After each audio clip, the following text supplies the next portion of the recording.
Hello everyone, welcome to Pragyan the competitive class. আজকে আমি আবারও একটি নতুন ক্লাস নিয়ে চলে এসেছি। আজকের ক্লাস থাকছে যারা প্রাইমারি ইন্টারভিউয়ের প্রিপারেশন নিচ্ছ তাদের জন্য। আমি অলরেডি তোমাদের 28টা ক্লাস দিয়ে দিয়েছি এবং এই 28টা ক্লাসের একটি প্লেলিস্ট করা আছে প্রাইমারি ইন্টারভিউ প্রিপারেশন 2026। যারা এই চ্যানেলে নতুন এখনও ক্লাসগুলি দেখোনি তারা কিন্তু অবশ্যই দেখে নেবে। আর আজ থাকছে 29 নাম্বার ক্লাস। আজকেও কিন্তু বেশ কিছু গুরুত্বপূর্ণ প্রশ্ন নিয়ে ক্লাসটি থাকবে। তোমরা প্রথম থেকে শেষ পর্যন্ত দেখো, আশা করি তোমাদের ক্লাসটি ভালো লাগবে। তাহলে চলো আজকের ক্লাস শুরু করা যাক। আজকের প্রথম প্রশ্ন হচ্ছে, মাস্টার অফ মাস্টার গ্ল্যান্ড কাকে বলা হয়? দেখো উত্তর হচ্ছে, হাইপোথ্যালামাসকে মাস্টার অফ মাস্টার গ্ল্যান্ড বা প্রভু গ্রন্থির প্রভু বলা হয়। এর কারণ কি? এর কারণ হচ্ছে এই যে হাইপোথ্যালামাস, এটি পিটুইটারি গ্ল্যান্ড, যাকে আমরা মাস্টার গ্ল্যান্ড বা প্রভু গ্রন্থি বলি, সেই যে প্রভু গ্রন্থির হরমোন ক্ষরণকে নিয়ন্ত্রণ করে এবং শরীরে এই যে হরমোন ক্ষরণের নিয়ন্ত্রণের মাধ্যমে শরীরের ভারসাম্যটা বজায় রাখে। ঠিক আছে, তাহলে এই হাইপোথ্যালামাস থাকে কোথায়? না, হাইপোথ্যালামাস হচ্ছে দেখো মস্তিষ্কের গভীরে অবস্থিত একটি অত্যন্ত গুরুত্বপূর্ণ অঞ্চল, যা শরীরের প্রধান কন্ট্রোল সেন্টার বা থার্মোস্ট্যাট হিসাবে কাজ করে। ঠিক আছে, তাহলে হাইপোথ্যালামাস হচ্ছে মস্তিষ্কের গভীরে অবস্থিত একটি ক্ষুদ্র অঞ্চল, যেটি এই পিটুইটারি গ্ল্যান্ড বা প্রভু গ্রন্থির হরমোন ক্ষরণকে নিয়ন্ত্রণ করছে এবং শরীরের ভারসাম্য বজায় রাখছে। তাই একে মাস্টার অফ মাস্টার গ্ল্যান্ড বলা হয়। ঠিক আছে, পরবর্তী প্রশ্ন দেখো, বলছে কোন রেখাকে মহাবৃত্ত বলা হয়? তাহলে উত্তর হচ্ছে, নিরক্ষরেখাকে মহাবৃত্ত বলা হয়।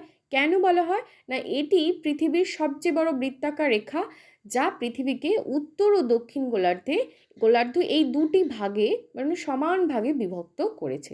ঠিক আছে, তাহলে নিরক্ষরেখা বা যার আরেকটা নাম হচ্ছে বিষুবরেখা, তার মান কত? না, তার মান হলো 0 ডিগ্রি অক্ষাংশ। ওকে, পরবর্তী প্রশ্ন দেখো, যে বিশুদ্ধ জলের পিএইচের মান কত? বিশুদ্ধ জলের পিএইচ কথাটার ফুল ফর্ম হচ্ছে পোটেনশিয়াল অফ হাইড্রোজেন। এর মান হচ্ছে 7। ঠিক আছে, তাহলে একটা পিএইচ যদি 7-এর কম হয় তখন কি হবে? না, পিএইচ যদি 7-এর কম হয় দেখো, তখন যে দ্রবণটা আমরা পাবো সেটা হচ্ছে আম্লিক দ্রবণ। আর বিশুদ্ধ জল হচ্ছে কিন্তু প্রশম, অর্থাৎ এটা ক্ষারীয়ও নয় আর আম্লিকও নয়। আর যদি 7-এর থেকে কম হয় তখন সেই দ্রবণটাকে আমরা বলছি আম্লিক। আর যত পিএইচের মান কম হবে তত বেশি কিন্তু আম্লিক হবে, অর্থাৎ অম্লতা তত বেশি হবে কোনো দ্রবণের। আর যদি 7-এর থেকে বেশি আর 14-র মধ্যে হয় তখন সেই দ্রবণকে আমরা বলছি ক্ষারীয় দ্রবণ। ঠিক আছে, পিএইচ স্কেল কিন্তু 0 থেকে 14 পর্যন্ত মেজার করা হয়ে থাকে। পরবর্তী প্রশ্ন দেখো, প্রশ্ন হচ্ছে রক্ততঞ্চনের জন্য প্রয়োজনীয় পদার্থগুলি কি কি? তাহলে রক্ততঞ্চন বা রক্ত জমাট বাঁধার জন্য প্রধানত ক্যালসিয়াম আয়ন, আর ভিটামিন হিসাবে ভিটামিন কে এবং রক্তকণিকা হিসাবে অণুচক্রিকার প্রয়োজন হয়।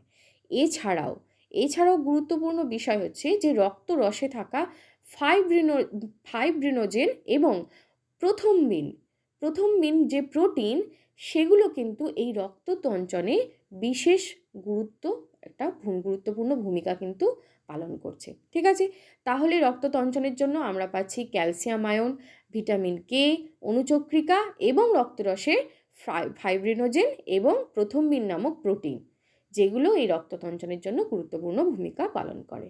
ওকে, পরবর্তী প্রশ্ন দেখো, যে কোন পদার্থটি বাকিবল নামে পরিচিত? খুব গুরুত্বপূর্ণ প্রশ্ন কিন্তু এটা।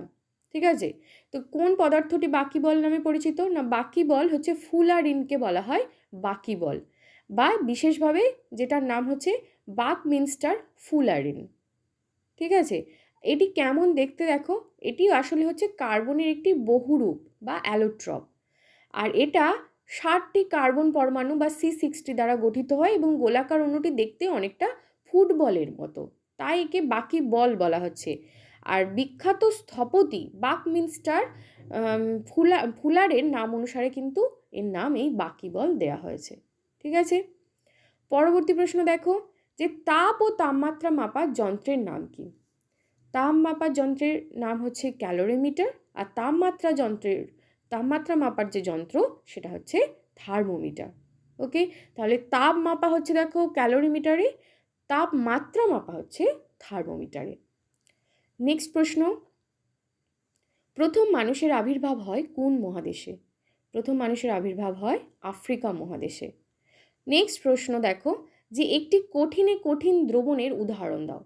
তাহলে কঠিনে কঠিন দ্রবণ অর্থাৎ সলিড ইন সলিড সলিউশন, ঠিক আছে? তাহলে কি হবে না, কঠিনে কঠিন যে দ্রবণ সেটা হচ্ছে প্রধানত ধাতু সংকর হয়ে থাকে, যেমন হচ্ছে পিতল, যেটি তামা ও দস্তার মিশ্রণ, আর বা ব্রোঞ্জ হতে পারে তামার টিনের মিশ্রণ, ঠিক আছে?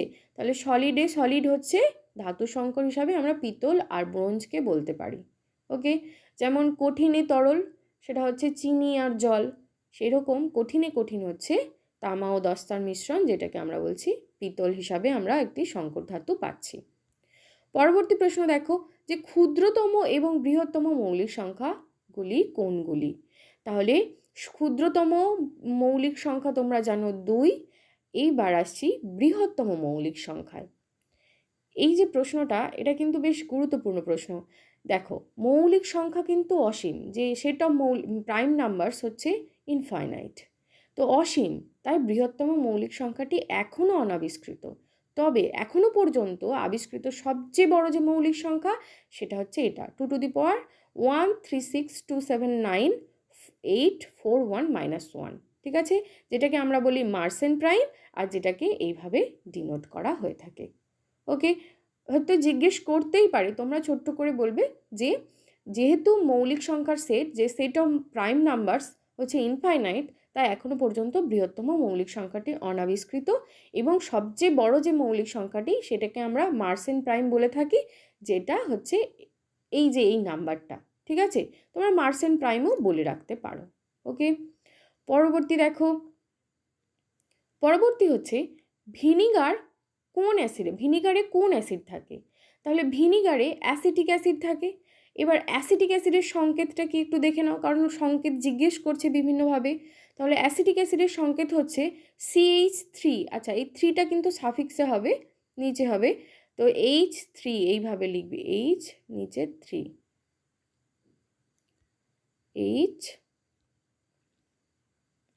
H3 এইভাবে সাফিক্সে আসবে, CH3COOH, ঠিক আছে? আর সাধারণত ভিনিগারে 4% থেকে 8% পর্যন্ত অ্যাসিটিক অ্যাসিড থাকে, বাকিটা জল থাকে। পরবর্তী প্রশ্ন দেখো, প্রশ্ন হচ্ছে লাফিং গ্যাস কি?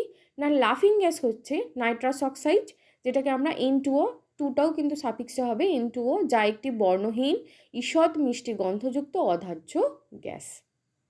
পরবর্তী প্রশ্ন হচ্ছে যে দেশলাই কাঠির বারুদের প্রধান উপাদানগুলি কী কী? তাহলে দেশলাই কাঠির বারুদের যে প্রধান উপাদান সেগুলো হচ্ছে পটাশিয়াম ক্লোরেট, সালফার বা যেটাকে অ্যান্টিমনি সালফাইড হিসাবে আমরা জানি, এবং কাঁচের গুঁড়া, ঠিক আছে? এই দিয়েই কিন্তু দেশলাই কাঠির বারুদ তৈরি হয়।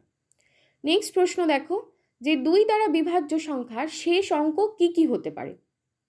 কোনো একটি সংখ্যা যদি 2 দ্বারা বিভাজ্য হয়, তার শেষ অঙ্কগুলি কী কী হতে পারে?